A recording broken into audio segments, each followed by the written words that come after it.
Hey peeps, how you doing? It is, Tuesday. I'm thinking it's Wednesday. Why can't it be Wednesday? Anyway, it's Tuesday lunchtime. So I am having chicken curry on brown rice. 3 minutes. Leftovers from last night, basically. So yeah, that's what I'm gonna have. What are you guys having for lunch? So I debated already whether it's healthy or not. I think it is.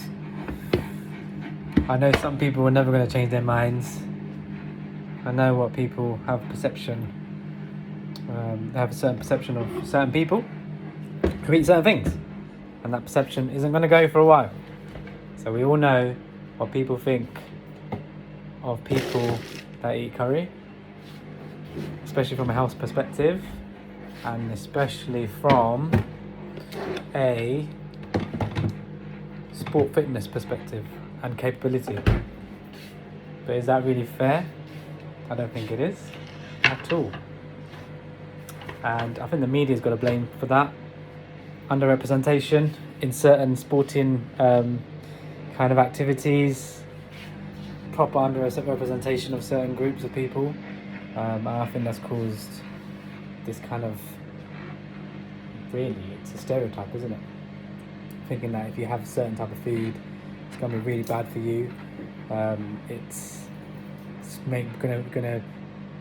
not gonna enable you to perform well in certain things, but it's all BS, really. I mean, you know, I'm obviously talking from a personal, selfish point of view. So being of Bangladeshi origin, so South Asian, South Asians are quite similar. So you can put, Bangladesh, India, into one category, Sri Lanka, Pakistan, and so on, into that one category. And people in the top flight professional sports such as football, for example, there's this complete underrepresentation. I remember having an argument actually in my previous workplace. So I used to work for KPMG, and previous workplace I had, it wasn't like a proper heated argument. It was just a bit of banter, really, but there was opinions, and we were kind of set in our ways. So my argument was, it's just underrepresentation and perception. People think that if you're of a certain origin, you eat certain food, your fitness levels are not going to be as good as other groups, especially in football. And this person, who is of the similar origin to me, said, "Oh yeah, that's true. It's not, people of a certain group, certain origin, are never going to get anywhere in certain sports because of their genes." I'm like, that's not right. That's not true. Maybe you could argue something similar to where you had your first generation migrants who came over, who were running from war, so were probably malnourished. I mean, come on, if you're malnourished, doesn't matter what race you are. Yeah, I mean, come on, that's just a no-brainer, right? If you're malnourished, you're running away from war, which a lot of South Asians were at a certain point, right? Or partition or conflict or whatever it was. Food was an issue. I remember my mum saying, so during the so I'm gonna go on now. This is my ramble. This is my rant, actually. That's it. I've got triggered now.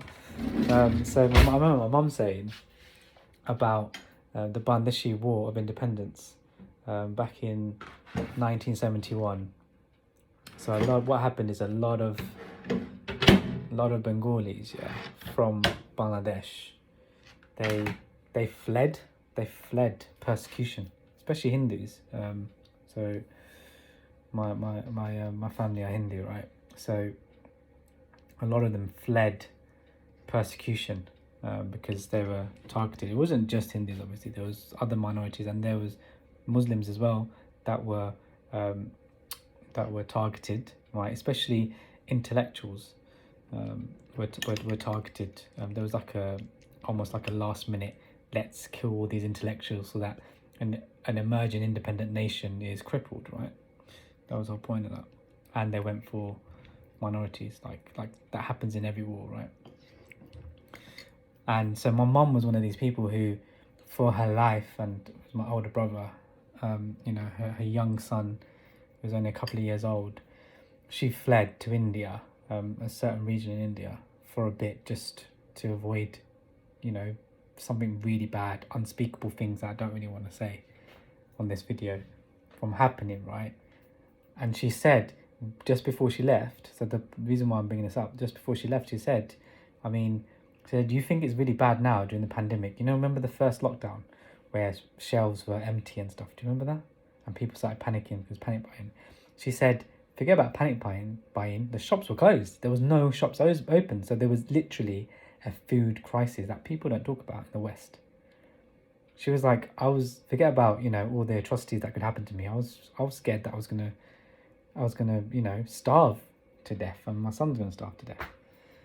So these people, my mum, right, included, have had a past of malnutrition. And being Bengali, we know only recently, well, if you're watching this, you've probably recently just heard about the Bengal famine. Well, Bengalis have known that for obviously decades.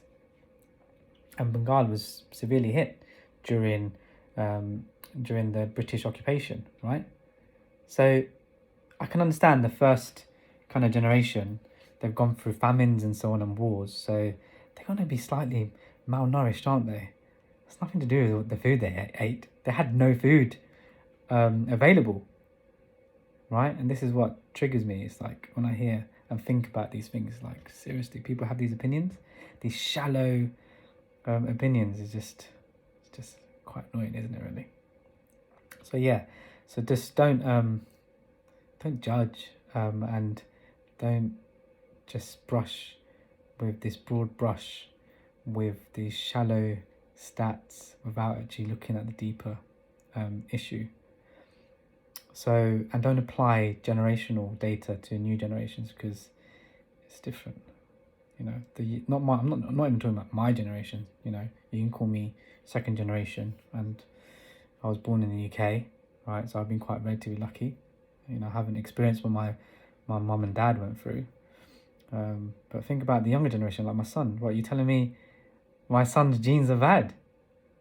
Yeah, so it gets personal, It gets really personal when you start thinking like that.